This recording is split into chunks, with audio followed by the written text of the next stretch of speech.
I have a dream that one day, this nation will rise up, live out the true meaning of its creed. We hold these truths to be self-evident that all men are created equal. En ce jour d'élection générale au pays, tous les électeurs sans exception sont appelés aux urnes. Maintenant 5 ans que le vote est rendu obligatoire au Canada. Les électeurs récalcitrants, n'ayant pas de raison valable pour leur abstention, se soumettent à une sanction de 25 $. En contrepartie, l'État a investi davantage pour faciliter l'accès au bureau de vote. On se souvient qu'à l'époque, lorsque le vote est devenu obligatoire, toute la société était divisée sous la question. Ça avait soulevé beaucoup de débats. Le gouvernement avait quand même décidé d'aller de l'avant avec cette nouvelle mesure, jugeant la baisse du taux de participation alarmante. Rappelons-nous qu'en 2008, celui-ci était descendu sous le seuil des 60 %. Depuis, avec cette nouvelle réforme, il est remonté à 91 %. On peut donc dire que le gouvernement a atteint ses objectifs. Toutefois, en cette journée d'élection, avec du recul, les électeurs sont-ils devenus, eux, plus favorables à cette nouvelle mesure? C'est ce que nous sommes allés voir dans le reportage que je vous ai préparé. Je suis présentement en compagnie de Martin, qui vient tout juste d'aller voter, puis on se demandait ce que tu pensais, toi, du vote qui est rendu obligatoire maintenant au Canada. Moi, en fait, je suis contre le vote obligatoire. Ce n'est pas parce que le taux de participation augmente que le parti remportant les élections est plus légitime.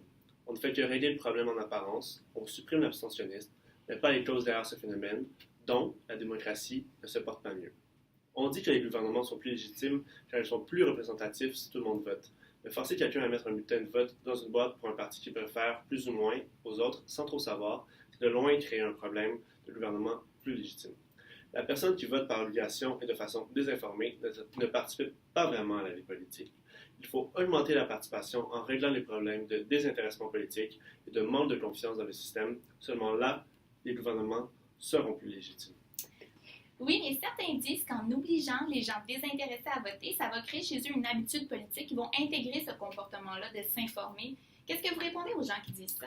Je crois pas que c'est vrai. Les pays qui avaient instauré le vote obligatoire et qui ont décidé de l'enlever par la suite sont revenus avec le même taux de participation aussi faible qu'avant.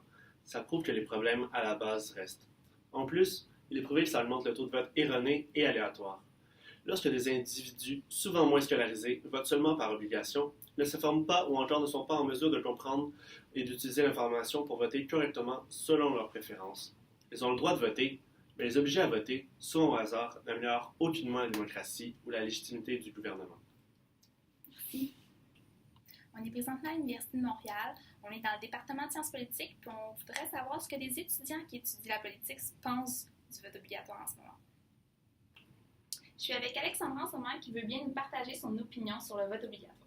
Oui, dans le fond, moi, je suis une étudiante de 21 ans en sciences politiques à l'Université de Montréal. Puis, grâce à mes études, je peux vous dire que rendre le vote obligatoire, ça vient contraindre les citoyens. Puis, selon moi, c'est une loi qui est vraiment horrible. Ah ouais, horrible. Vous développez plus sur cet élément? Bien sûr, dans le fond, je dis que c'est une loi horrible parce que selon moi, voter, ça devrait être un devoir, puis je trouve que les citoyens devraient ressentir assez de confiance puis avoir assez d'espoir dans le système gouvernemental pour ressentir le besoin d'aller leur donner leur support et de décider de voter.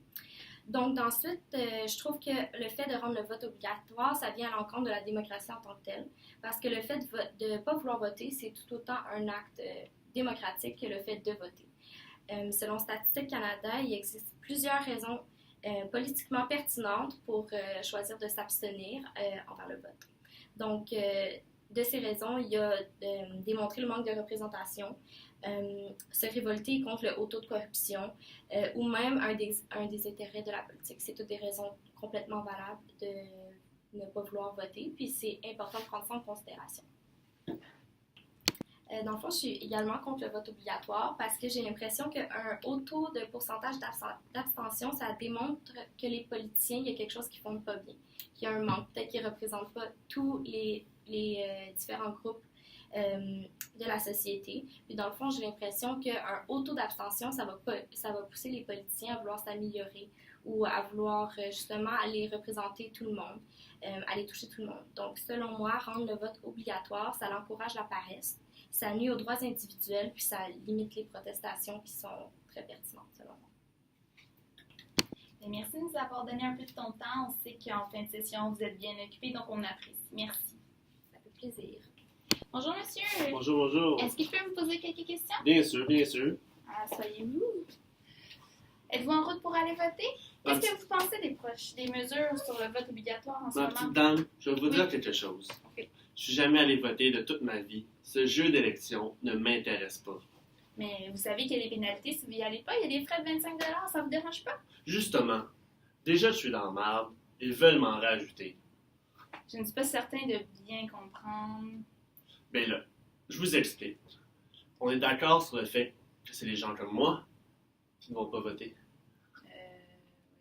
Ben oui, ceux qui n'ont pas beaucoup d'argent, les plus défavorisés, les minorités, toute cette gang-là. Ok, je vous suis, mais... Ah, 2 secondes.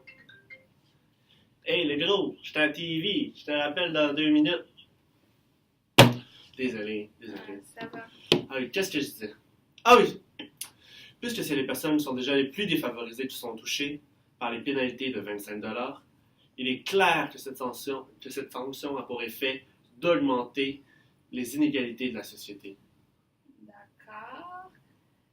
Vous avez un bon point, mon petit monsieur. En plus, tout l'argent qu'ils mettent là, dans ces petites politiques pour instaurer le vote obligatoire, ils ne pourraient pas le mettre ailleurs pour genre un meilleur fonctionnement, quelque chose du genre? Par exemple, investir dans l'éducation pour mieux former notre futur ou mettre des programmes d'aide sociale pour baisser les inégalités. Oui, merci pour avoir partagé votre point, monsieur. C'était fort pertinent. Ça fait plaisir, ma Merci. petite dame.